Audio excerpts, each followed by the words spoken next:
It doesn't change a thing. Some people, they think that like might defend it because if they don't react that way, it is very difficult because suddenly he's way higher. But I'll say the hardest part of that position is to bring your body to his side. Because a strong, experienced fighter, he's gonna keep it right underneath you, right there. If your body's there, you get the back. So try it out. So now, wrapping up what we did. The most important thing for you to have a good close guard, you need to break the person's posture. You have to make it extremely difficult for him to open your guard as long as he's kneeling down. You have to make it impossible. The only way that the people can open your guard is when they stands up. It has to be the only way for him to open your guard. If he's somehow opening your guard while he's kneeling down, you're doing something wrong. It's not hard to work it on it and improve to make it extremely difficult. It's not about power. It's about body movement, angles, breaking the person's posture. Because he has to physically use his arm to push your leg. Either he's going to push your leg down or he's going to go with the arm behind. So he has to use his arm. You have your whole body. You have your both legs. You have a lot of tools to generate power. You don't have to be extremely strong. You need to just learn how to generate power with angles and with your body to neutralize the person opening your guard, kneeling down. Work it on it. Make it impossible. Force people to stand up on your guard to open it. Then your close guard will be improved. Then now my close guard are getting stronger. When the only way that they can open is standing up. Then your next step is to don't let the person stand up. Work the hardest to break the person's posture. It's not easy to stand up. If you have a little bit of a time, a few years, and you color belt, you've been training long enough to know that it's not easy to stand up someone with a strong close guard. It's hard. Not everyone who has the correct form to stand up and open your guard. I see people training and I see them fighting. I'm not going to say most of the times, but more than half of the times, people that when they stand up, they have a bad posture. They don't have a strong, solid frame standing up. So that means they always will be vulnerable to your attacks. You just have to capitalize on it. So,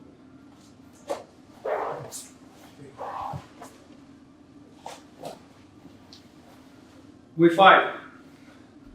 I know I already made it extremely hard for him to open my guard kneeling down. And now I don't have to make it extremely hard for him to open my guard kneeling down. I know he won't be able to. No one can open my guard kneeling down, but once they stand up, they can. Then it's a different ball game. But only if you stand up.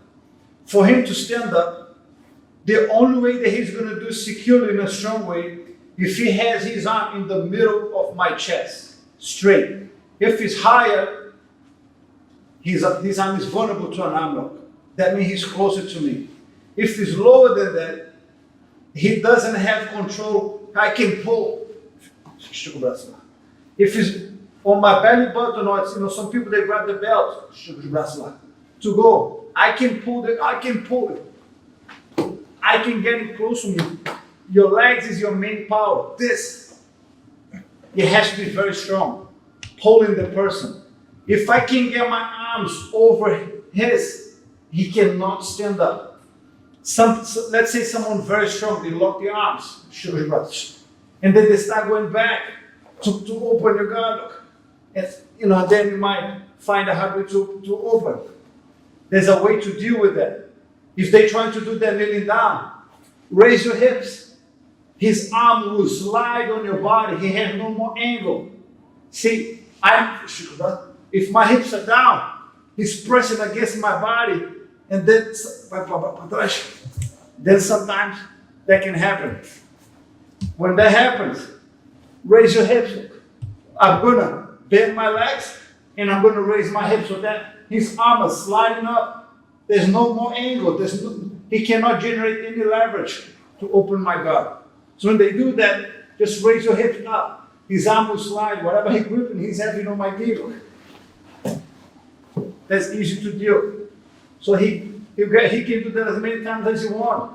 He gets frustrated, he can grab the gi. Break that. Don't let him join the gi together. Hold. Pull him close to you. Now my hands are going to start sliding in.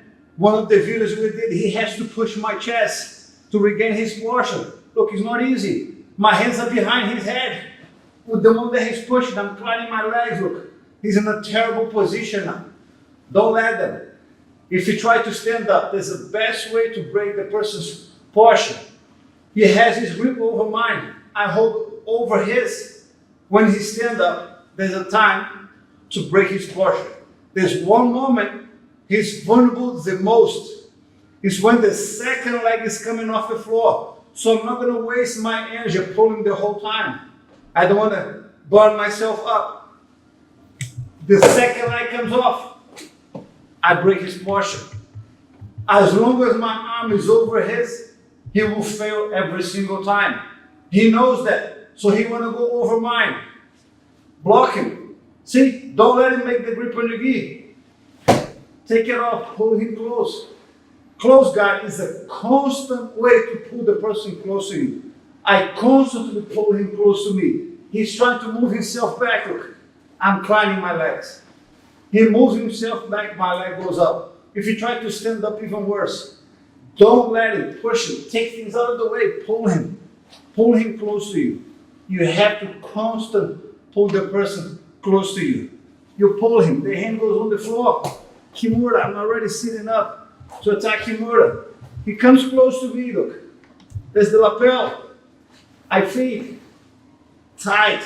This is annoying, very annoying. He has to posture up, look. Look at the arm. I'm already gaining his shoulder. It's a relentless one attack after the other. Not in a desperate way. You don't want to relentless attack him like, non-stopping. It's a constant way, but you're undermining the person. And like I said before,